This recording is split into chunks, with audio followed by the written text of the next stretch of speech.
satanic initiation. Brethren, in this kingdom, nothing comes for free.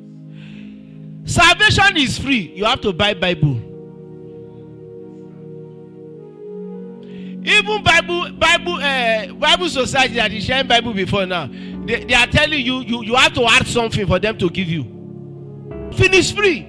You have a price to pay, and one of the price you have paid is for you to be in the service today, because obviously you have options to have gone any other place, but you decided to come here. Let's look at the life of a man who journeyed like we journeyed and touched something like we needed to touch in this generation. The name of that man is a man called Elisha.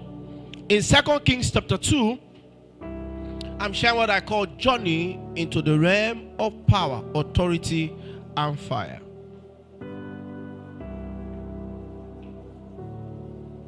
And it came to pass on when the Lord was about to take up Elijah into heaven by a whirlwind, that Elijah went with Elisha from Gilgal.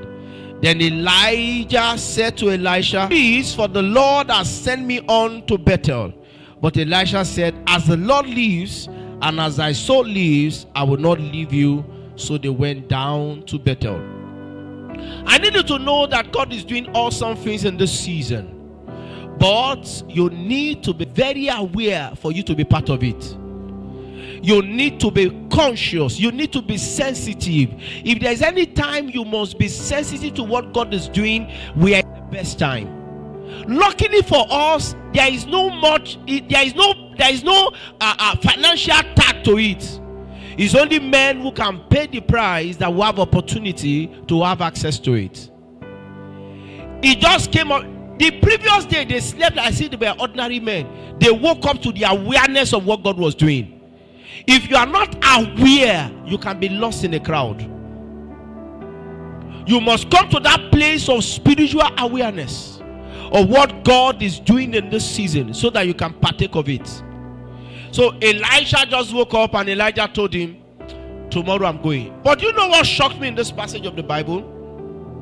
The Bible says the sons of the prophet were the ones telling Elisha, "Do you know your masters will be taken away from you? Do you know that tomorrow you will not see your master again?" But the question is, what did they do about it? Nothing. Meaning that if they also had pressed the way Elisha pressed, they would have also had opportunity to enjoy such dimensions and such graces. I want you to know that regardless of what is happening to any man, if you don't align yourself, it's not transferable. There is nothing like I receive it, I catch it. You are just getting yourself excited. There is a need for you to align yourself and be in place to receive. Don't forget that they were sons of the prophet, so they were anointed, they were called, but they didn't know the emphasis of the Spirit. They didn't clearly understand what God was doing. They were not conscious. They didn't align themselves with what God was doing. They knew God wanted to do it, but they were doing nothing about it. No matter what God has promised to do in you, if you are not willing to align, you might not enjoy the fullness of it. So I bring you into the place of aligning with the prerequisites of in the realm of power and the realm of authority.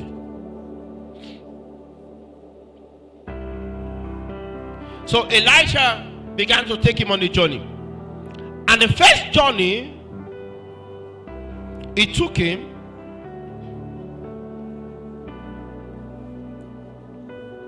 okay.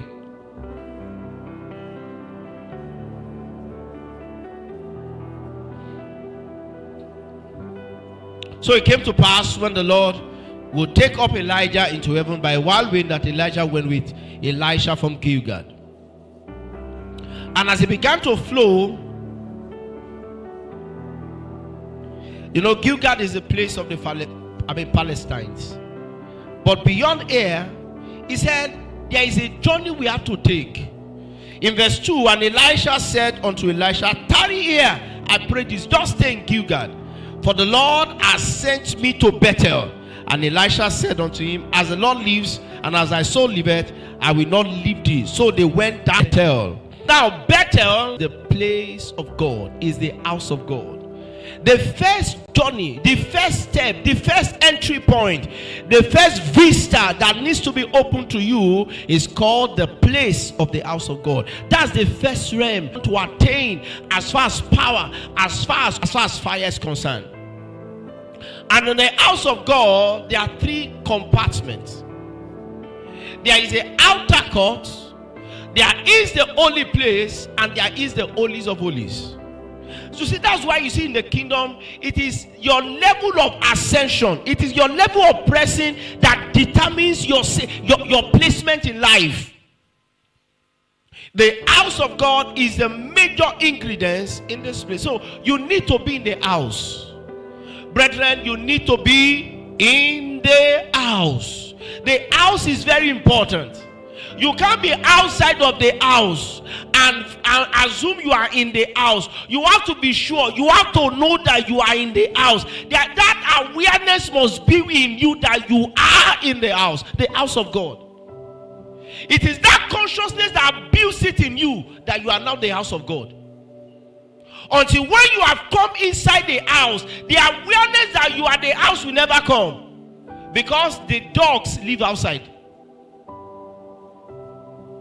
But when you come inside, their consciousness comes into you that, oh, God is not talking about this four wall, He's talking about me. But for that realization to come, you first need to step into the house. There are many who are outside of the house and they assume they are in the house.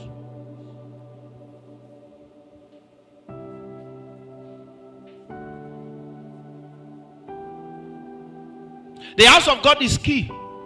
And I want you to know that the house of God is not these four walls. The house of God resides in you. Are you the temple of God in this season?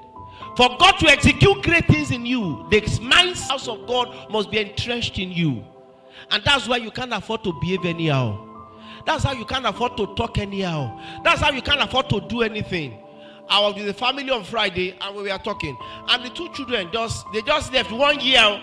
They left to America. They returned back 1 year. I began to see them. I said, what's wrong with these children? I didn't. Not just a place in the Palestine